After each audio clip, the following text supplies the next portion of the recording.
आज हम कक्षा 10वीं के विज्ञान भाग 1 प्रकरण 9 कार्बनिक यौगिक के बारे में अध्ययन करेंगे। दोस्तों, जैसा कि हम जानते हैं कि यौगिक जैविक व अजैविक दो प्रकार के होते हैं। करीब 200 वर्ष पूर्व ऐसा माना जाता था कि जैविक यौगिक प्रत्यक्ष या अप्रत्यक्ष रूप से सजीवों से ही प्राप्त होते हैं, परंतु प्रयोगशाला में अजैविक यौगिक से यूरिया जैसे जैविक यौगिक का निर्माण किया गया, जिसके बाद जैविक यौगिकों को कार्बनिक यौगिक यह नई पहचान प्राप्त हुई। खाद्य पदार्थ, धागे, कागज, औषधियाँ, लकड़ी, ईंधन, ये सब जो हम अपने दैनिक जीवन में या यूँ कहिए कि रोज़मर्रा की ज़िंदगी में इस्तेमाल करते हैं, इनमें कार्बन होता है। तो दोस्तों, ऐसे यौगिक जिनमें कार्बन यह मुख्य घटक तत्व होता है, कार्बनिक यौगिक कहलाते हैं। और आज का हमारा मेन टॉपिक भी यही है, कार्बनिक यौगिक। हाँ, लेकिन carbon dioxide, carbon monoxide, carbide लवण, कार्बोनेट लवण व बाइकार्बोनेट लवण यह कार्बन के अजैविक यौगिक हैं। आगे देखते हैं हम कार्बनिक यौगिकों में बंध के बारे में। दोस्तों, जैसा कि हमने पिछले पाठ में आयनिक यौगिक के गुणधर्म के बारे में पढ़ लिया है, तो हमने वहाँ क्या सीखा? हमने देखा कि आयनिक यौगिकों के द्रवणांक व क्वथनांक उच्च होते हैं, अर्थात उनके जो पिघलने का तापमान होता है और उबलने का तापमान होता है वो बहुत ही उच्च होता है, और वह पिघली हुई तथा विलयन की स्थिति में विद्युत के सुचालक भी होते हैं। अब अगर हमें कार्बनिक यौगिकों के द्रवणांक व क्वथनांक की तुलना आयनिक यौगिकों से करना हो तो यह पता चलता है कि कार्बनिक यौगिकों का द्रवणांक व क्वथनांक आयनिक यौगिकों की तुलना में काफ़ी कम है। सामान्यतः कार्बनिक यौगिकों के द्रवणांक और क्वथनांक 300 डिग्री सेंटीग्रेड से कम होते हैं। ऐसा आखिर क्यों होता है? क्योंकि कार्बनिक यौगिकों में अंतर आणविक आकर्षण बल क्षीण होता है, अर्थात कमजोर होता है। सामान्यतः अनेक कार्बनिक यौगिक विद्युत के कुचालक होते हैं, क्योंकि अधिकांश कार्बनिक यौगिकों की संरचना में आयनिक बंधों का अभाव होता है तथा उनमें सहसंयोजकीय बंध पाया जाता है। जैसा कि हम सभी जानते हैं कि कार्बन परमाणु का इलेक्ट्रॉनिक संरूपण 2 और 4 होता है, अर्थात कार्बन परमाणु की पहली कक्षा में 2 इलेक्ट्रॉन तथा दूसरी कक्षा में 4 इलेक्ट्रॉन होते हैं, तथा कार्बन परमाणु के नज़दीकी राजवायुओं की अष्टक की स्थिति प्राप्त करने के लिए सहसंयोजकीय बंध का निर्माण करता है। तो अब हम इसी सहसंयोजकीय बंध व उनकी भूमिका का विस्तृत अध्ययन करने वाले हैं। दोस्तों, कोई भी परमाणु अपने नज़दीकी राजवायु के समान स्थायी इलेक्ट्रॉनिक संरूपण प्राप्त करके स्थैर्य प्राप्त करना चाहता है। इसके लिए वो इलेक्ट्रॉन का त्याग भी कर सकता है अथवा इलेक्ट्रॉन ग्रहण भी कर सकता है।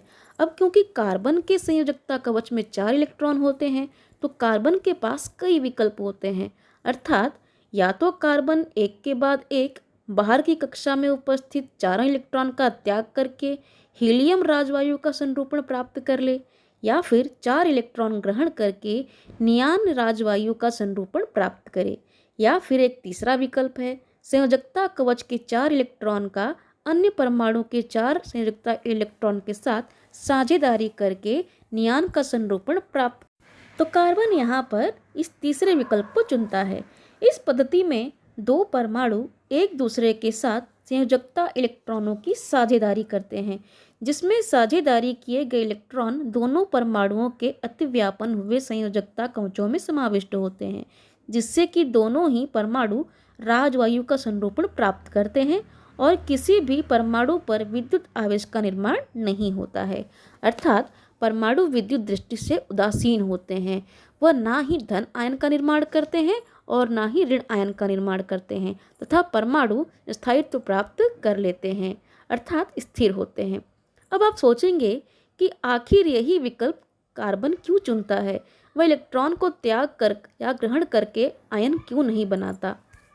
क्योंकि जब कार्बन एक के बाद एक इलेक्ट्रॉन खोकर हीलियम राजवायु का संरूपण प्राप्त करने की कोशिश करता है, तो प्रत्येक इलेक्ट्रॉन खोते समय धन आवेश बढ़ता है।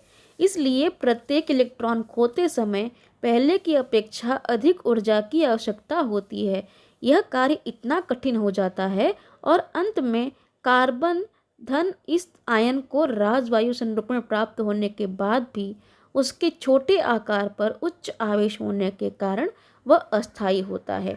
इसलिए कार्बन परमाणु राजवायु संरूपण प्राप्त करने के लिए यह मार्ग नहीं अपनाता।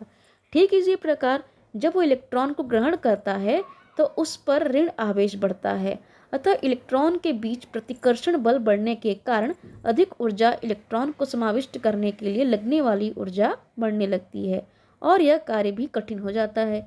अंततः बनने वाला कार्बन ऋण आयन यह नियान राजवायु का संरूपण प्राप्त होने के बावजूद अंततः बनने वाले कार्बन ऋण आयन को नियान राजवायु का संरूपण प्राप्त होने के बावजूद वह अस्थायी होता है, क्योंकि केंद्र में स्थित 6 धन आवेश के आसपास 10 ऋण आवेश वाले इलेक्ट्रॉन को पकड़कर रखना कठिन होता है। साथ ही छोटे आकार पर 4 ऋण आयन के उच्च आवेश के कारण अस्थायी होता है। इसलिए कार्बन राजवायु का संरूपण प्राप्त करने के लिए यह मार्ग भी नहीं अपनाता है। अब हम देखते हैं कि सहसंयोजकीय बंध किसे कहते हैं। दो परमाणुओं में दो संयोजकता इलेक्ट्रॉनों की साझेदारी से जो रासायनिक बंध बनता है उसे सहसंयोजकीय बंध कहते हैं। सहसंयोजकीय बंध की आकृति स्पष्ट करने के लिए इलेक्ट्रॉन डॉट संरचना बनाते हैं।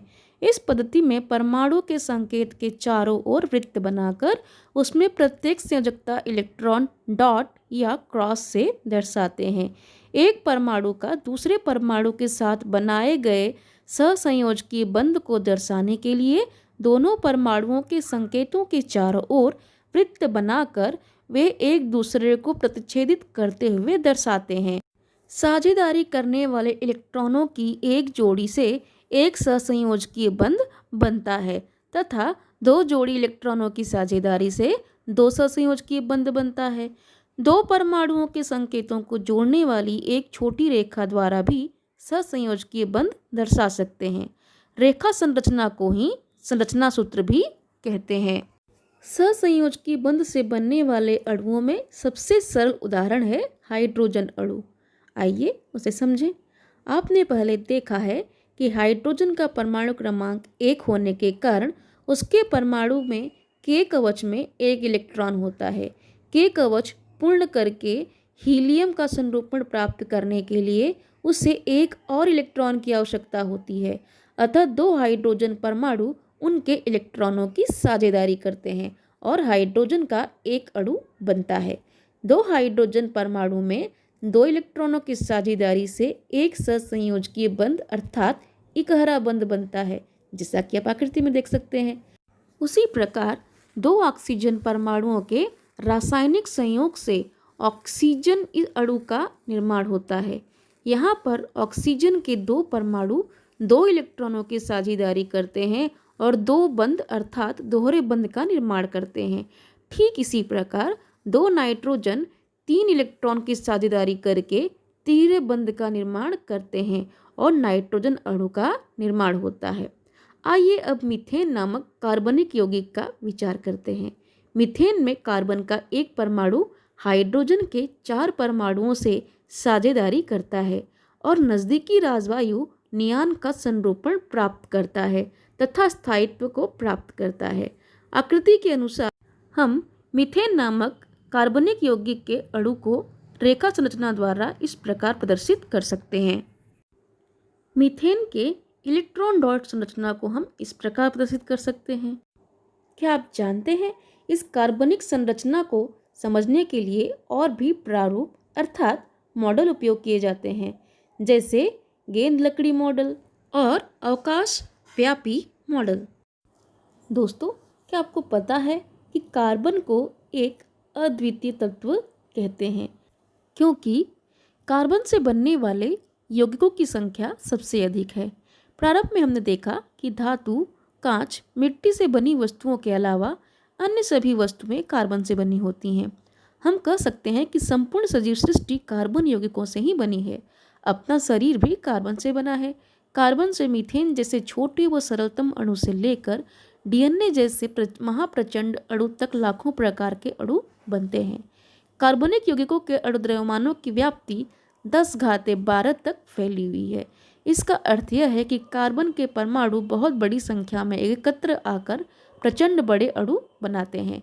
कार्बन को यह अद्वितीय गुणधर्म उसके सहसंयोजकी बंधों के विशिष्ट स्वरूप के कारण प्राप्त होता है। अब देखते हैं कार्बन की विशेषताएं। कार्बन में दूसरे कार्बन परमाणु के साथ प्रबल सहसंयोजकी बंध बनाने की अद्वितीय क्षमता है, जिससे बड़े अणुओं का निर्माण होता है। कार्बन परमाणु के इस गुणधर्म को श्रृंखला बंधन कहते हैं। कार्बनिक यौगिकों में कार्बन परमाणु की मुक्त श्रृंखला या बंध श्रृंखला होती है।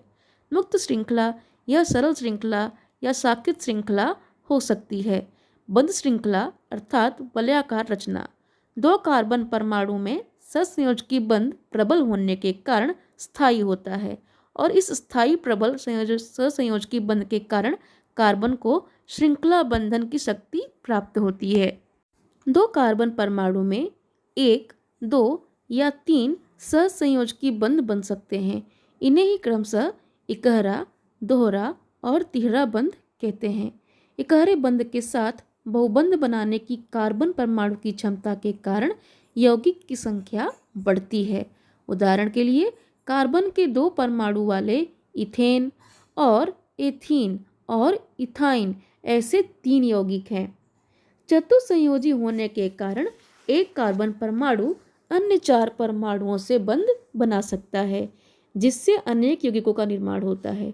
कार्बन का जिससे बंध बनता है उस परमाणु के अनुसार अलग अलग गुणधर्म उन यौगिकों को प्राप्त होते हैं। उदाहरण के लिए हाइड्रोजन और क्लोरीन इन 2 एक संयोजकता वाले तत्वों के साथ कार्बन के एक परमाणु के उपयोग से 5 अलग अलग यौगिक बनते हैं, जैसे methane, methyl chloride, methyl dichloride, methyl trichloride और कार्बन टेट्राक्लोराइड। इसी प्रकार से कार्बन परमाणुओं के oxygen, nitrogen, sulphur, halogen, phosphorus इत्यादि तत्वों के परमाणु के साथ सहसंयोजकी बंध बनाकर अनेक प्रकार के कार्बनिक यौगिक बड़ी संख्या में बनते हैं। इसके अलावा कार्बनिक यौगिकों की संख्या बढ़ने का एक कारण और है, और वो है कार्बन की एक और विशेषता, समावयवता। वे यौगिक जिनके अणुसूत्र समान होते हैं परंतु उसमें उपस्थित समूहों की व्यवस्था भिन्न भिन्न होती है, जिससे उनके गुण भी भिन्न भिन्न हो जाते हैं। वे एक दूसरे के समावयवी कहलाते हैं। इस गुण को समावयवता कहते हैं। उदाहरण के लिए पेंटेन की संरचना देखते हैं। पेंटेन का यहाँ पर आप देख रहे हो कि 3 आकृतियाँ दी गई हैं और तीनों में ही परमाणुओं की जो व्यवस्था है वो अलग अलग है, परंतु अगर आप परमाणुओं की संख्या को गिनेंगे तो आपको यहाँ पर कार्बन और हाइड्रोजन की जो परमाणुओं की संख्या है वो समान दिखाई देगी। अर्थात अणुसूत्र तो समान है लेकिन परमाणुओं की व्यवस्था यहाँ पर अलग अलग हो गई है। तो दोस्तों आज के लिए बस इतना ही। अपने अगले वीडियो में हम संतृप्त और असंतृप्त हाइड्रोकार्बन के बारे में अध्ययन करेंगे। वीडियो अच्छा लगा तो लाइक करें, सब्सक्राइब करें, अपने दोस्तों में शेयर करें ताकि अधिक से अधिक विद्यार्थी इसका लाभ ले सकें। तब तक के लिए बाय बाय।